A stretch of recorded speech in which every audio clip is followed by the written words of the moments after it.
guys, welcome back to the channel. Next lecture, previous lecture में क्या पढ़ा? Transpose पढ़ा. अब पढ़ेंगे क्या? Symmetric and skew symmetric. ठीक है, जनरली एसिमेट्रिक निकल जाता है मुंह से, लेकिन क्या पढ़ेंगे आज हम? Symmetric and skew symmetric. ठीक है, एंड स्क्यू सिमेट्रिक. ठीक है, ये हमारा आज का टॉपिक होने वाला है. ये पूरा का पूरा डिस्कस करेंगे. एंड मेरे हिसाब से अगर हमारा ये खत्म हो गया तो शायद चैप्टर भी खत्म हो जाएगा. And side by side will be starting with determinants. ठीक है, मैं कुछ नया प्लान कर चुका हूँ. ठीक है, that is the MCQ on the TV screen. आजकल जो वो पैनल आ रहे हैं ना, बिल्कुल वैसे. तो आई होप वो अगर सेटअप हो जाए तो मैं उसी पर MCQ लाऊंगा. तब तक we'll be starting with the determinants chapter. तो without wasting any time, let's get started with the topic जो हमारा है, so that video short and sweet बने. Symmetric. Symmetric का क्या मतलब है? Symmetric का मतलब क्या होता है? एक जैसा. तो अभी पिछले क्लास में हम लोग क्या पढ़ के आए हैं? ट्रांसपोज पढ़ के आए हैं. बिल्कुल वही चीज को इस्तेमाल करेंगे आज के टॉपिक में.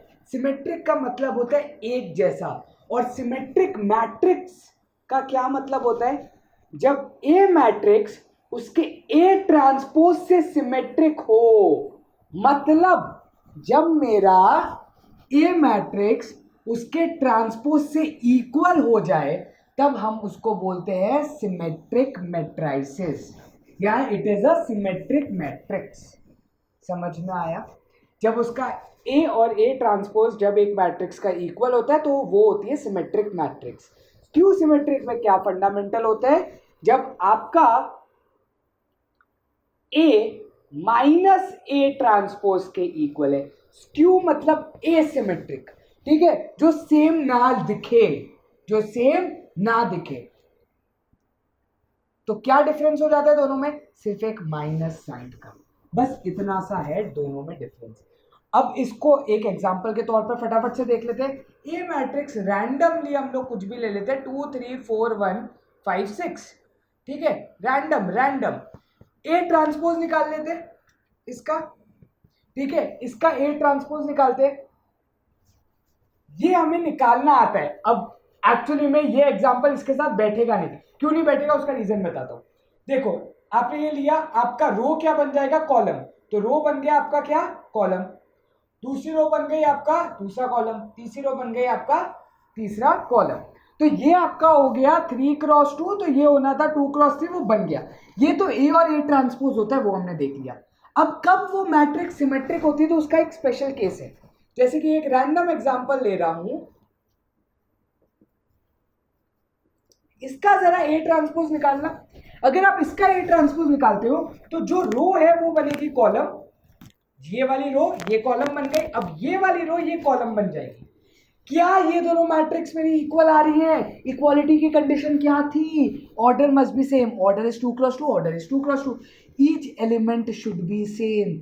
yes, the elements are coming out to be same. that means this given matrix is a symmetric matrix. ये तो नॉर्मल ए ट्रांसपोज था, ये सिमेट्रिक मैट्रिक्स नहीं है, जबकि ये सिमेट्रिक मैट्रिक्स है. आया समझ? ठीक है, आगे बात करें. स्क्यू सिमेट्रिक मैट्रिक्स की बात करते हैं. ठीक है, now we'll be talking about skew symmetric matrix. उससे कंडीशन क्या होती है कि जो मैं ए लेता हूं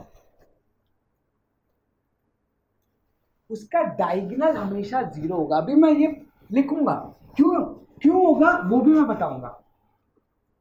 ये एक स्क्यू सिमेट्रिक मैट्रिक्स होगी. कैसे चेक करते हैं? इसका जरा ए ट्रांसपोज निकालना. 0 ये पहली रो है तो ये पहला कॉलम बन जाएगा. ये दूसरी रो है तो ये दूसरा कॉलम बन जाएगा. ये ए ट्रांसपोज आया. क्या ये दोनों सेम है? नहीं है. इसमें जरा माइनस के साइन से मल्टीप्लाई करना, तो सबके सब माइनस से मल्टीप्लाई हो जाएंगे. 0 में तो माइनस फर्क भी नहीं पड़ता. क्या अब ये दोनों सेम हैं? जी हाँ, मतलब ये मैट्रिक्स मेरी क्या है? स्क्यू सिमेट्रिक मैट्रिक्स है. अब आप लोग ये सोच रहे होंगे भाई स्क्यू सिमेट्रिक और सिमेट्रिक का मैट्रिक्स जब आपने एग्जाम्पल दिया तो दोनों स्क्वायर मैट्रिक्स का एग्जाम्पल दिया, आपने रेक्टेंगुलर क्यों नहीं दिया? क्योंकि ये दोनों लागू ही स्क्वायर मैट्रिक्स पर होते हैं। जैसे याद है मल्टीप्लिकेटिव आइडेंटिटी बताया था, मल्टीप्लिकेटिव आइडेंटिटी भी स्क्वायर मैट्रिक्स में ही लागू होगी, क्योंकि हमने ये फीचर पढ़ा था a into I is equal to I into A which is equal to A. तो हमेशा ये सारी चीजें स्क्वायर मैट्रिसेस में ही एप्लीकेबल होती है, ये चीज याद रखनी है आपको, ठीक है? क्योंकि खुद सोचो, दो मैट्रिक्स कब सेम होंगी? ए और ए ट्रांसपोज कभी सेम हो सकता है रेक्टेंगुलर मैट्रिक्स में? नहीं, क्योंकि ये दोनों डिफर कर जाएंगे। सही बात है, आपका डिफर हो जाएगा ना, ऑर्डर डिफर हो जाएगा। ऑर्डर सेम रखने के लिए स्क्वायर मैट्रिक्स ही तो चाहिए, इसलिए सिमेट्रिक और स्क्यू सिमेट्रिक हमेशा स्क्वायर मैट्रिक्स में लगती है, याद रखना है पहला फंडामेंटल। तो फंडामेंटल्स लिख लेते हैं, ठीक है? We'll write the fundamentals over here, बहुत इंपॉर्टेंट पार्ट है फंडामेंटल्स। तो फंडामेंटल्स देख लेते हैं, both are applicable only in square matrices, ठीक है? तो स्क्वायर मैट्रिक्स का होना बहुत ज्यादा जरूरी है, पहली चीज, ठीक है? हो गया, सिमेट्रिक पता लग गया। दूसरी बात करते हैं स्क्यू सिमेट्रिक में। Skew symmetric, for skew symmetric matrix the diagonal has to be zero, diagonal is always zero, ये कंडीशन है। क्यों कंडीशन है भाई? लेट सपोज आपने डायगोनल पर लगा दिए कोई नंबर, लेट सपोज आपने डायगोनल पर क्या लगा दिए? नंबर। चेंज कर लेते भाई, ठीक है, नंबर लगा देते, नंबर लगा तो दिए। अब प्रॉब्लम क्या है? जब आप इसका ए ट्रांसपोज लोगे, लेट सपोज लिया, सॉरी ये 1 बन जाएगा, ये -1, इसका रो, इसका कॉलम, ये रो, ये कॉलम, ठीक? ध्यान से अगर आप देखोगे तो ये दोनों एलिमेंट की जगह कस से मस नहीं हो रही। अंगद का पैर है भाई, सिर्फ रावण ही ला सकता है, बाकी लंका में कोई भी ऐसा माइका लाल नहीं है जो अंगद का पैर हिला सके। बिल्कुल वैसा, ये दोनों की पोजीशन वहीं की वहीं रह जाएगी। अगर ये दोनों की पोजीशन वहीं की वहीं है, तो अगर मैं इसको माइनस से मल्टीप्लाई करता हूं तो ये माइनस बन जाएंगे और ये कभी मैच ही नहीं करेगी। तो हमेशा स्क्यू का डायगोनल हमेशा जीरो होता है। समझ में आई बात? ये बहुत इंपॉर्टेंट फीचर है। स्क्यू को आइडेंटिफाई करने का तरीका ही ये होता है, ठीक है? स्क्यू को आइडेंटिफाई डायरेक्टली कैसे करते हैं लोग? भाई डायगोनल एलिमेंट्स अगर जीरो है इसका मतलब स्क्यू है, स्क्यू होने के चांसेस 50% तो हो गए। आई बात समझ? दूसरा, स्क्यू में एक और फीचर क्या होता है? अपर ट्रायंगुलर, इसको हम लोग क्या बोलते हैं? Upper triangular. अगर लेट सपोज मैंने 3x3 मैट्रिक्स बनाया, ठीक है, तो this is my upper triangular, this is my lower triangular part. तो अपर ट्रायंगुलर, ठीक है, अपर ट्रायंगल वाला जो पार्ट है is always negative of lower triangle या फिर वाइस वर्सा। क्यों भाई? यहां पर भी एग्जांपल देख लो, जब हमने एग्जांपल लिया था upper triangular is always minus of the lower triangular, या लोअर ट्रायंगुलर इज ऑलवेज, इसका ट्रायंगल तो ऑब्वियसली ये वाला एलिमेंट बनेगा, ठीक है? तो upper part is always the negative. क्यों भाई? क्योंकि एक्चुअली साइन तो इन्हीं का चेंज हो रहा है माइनस से मल्टीप्लाई होने के बाद।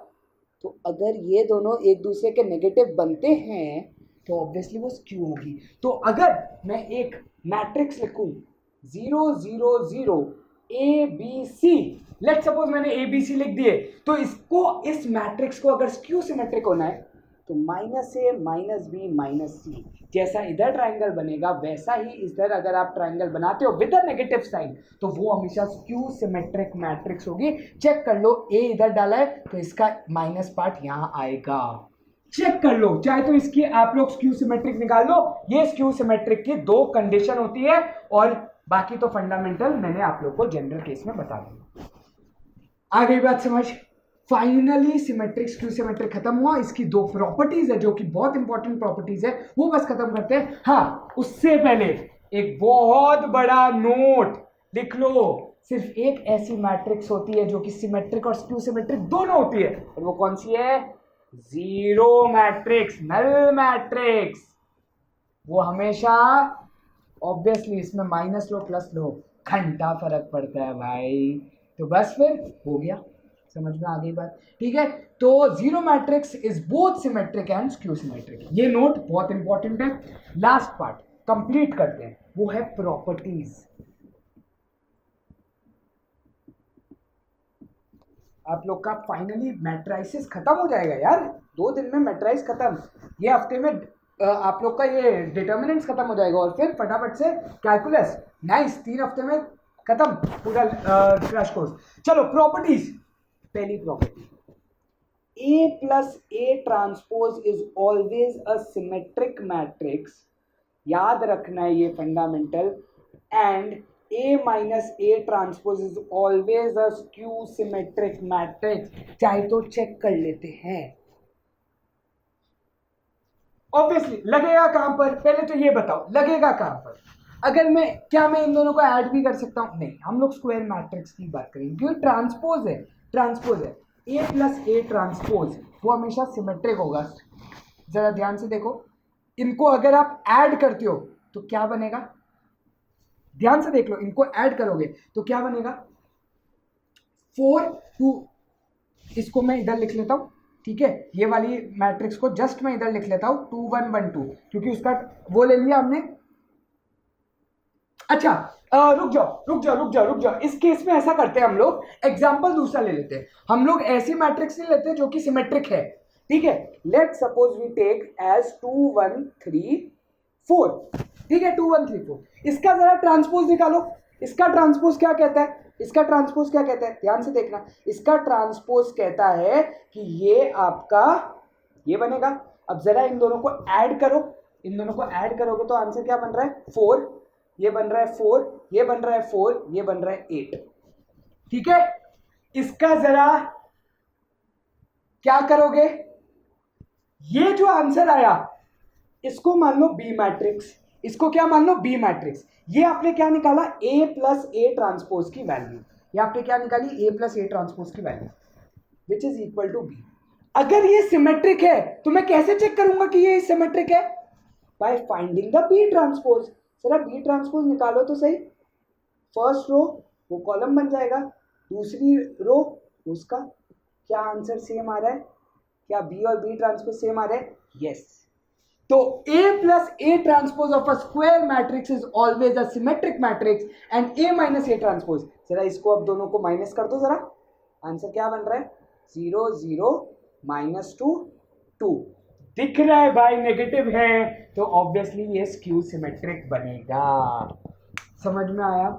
जो आंसर आया ना, जो आंसर मैट्रिक्स है, लेट सपोज B, उसका क्या करो? B डैश निकालो। अगर वो नेगेटिव आ रहा है तो स्क्यू सिमेट्रिक मैट्रिक्स है, अगर वो B is equal to B dash आ रहा है तो वो सिमेट्रिक मैट्रिक्स है, ठीक है। इन दोनों का आंसर जो आया प्लस करके जो मैट्रिक्स बनी उसका अगर मैं ट्रांसपोज लेता हूं और वो दोनों अगर आंसर से इक्वल होते हैं तो वो सिमेट्रिक है, वरना स्क्यू सिमेट्रिक। ये बहुत इंपॉर्टेंट प्रॉपर्टी है स्क्वायर मैट्रिक्स के लिए। A plus A transpose is always a symmetric matrix and A minus A transpose is always a skew symmetric matrix for a square matrix. And the last part and the most important part, इसको highlight करेंगे अब। The most important part is any matrix can be written as the sum of symmetric and skew symmetric matrix. Any matrix can be written in the sum of symmetric matrix and skew symmetric matrix. How?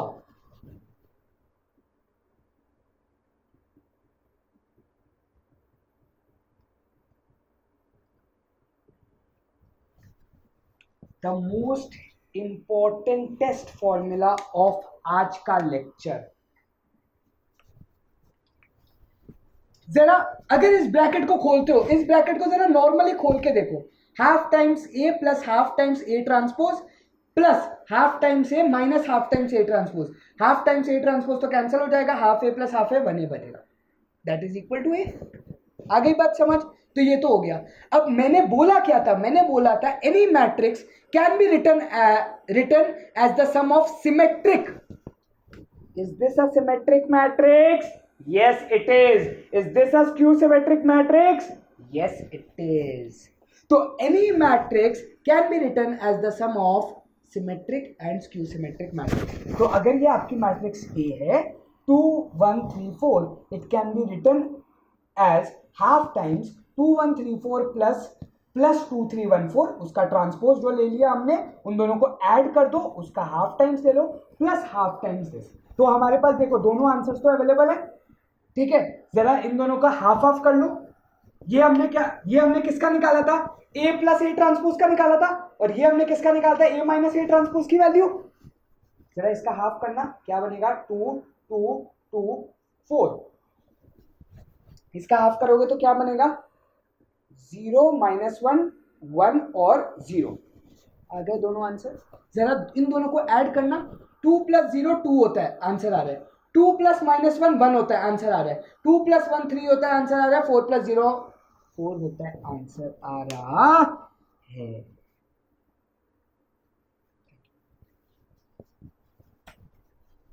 समझ में आ गया?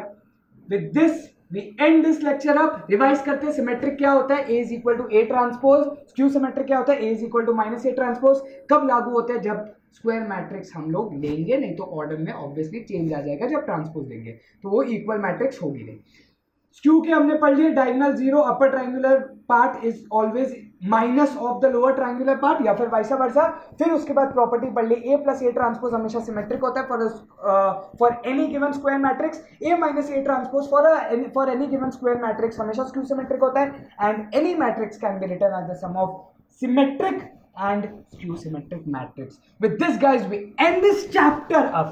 बाकी lectures किस पर आएंगे? अब determinants पर आएंगे। Thank you guys for watching. I hope you are liking the content. कोई भी doubts है please comment, plus the link is there, telegram link। जो भी डाउट है प्लीज पूछो यार, खुल के पूछो, जितनी हेल्प कर सकता हूँ उतनी करूंगा। Thank you guys for watching, see you in the determinants part. वो उसको कंप्लीट करेंगे, डिटर्मिनेंट्स को साइड बाय साइड। एंड अगर एमसीक्यू इन बोर्ड पर कर सकता हूँ तो करूंगा, नहीं तो I am planning for a digital panel वाली चीज, ठीक है। Thank you guys for watching, see you in the next video. Bye bye, take care, शबा खैर, थैंक यू, सी या, बाय।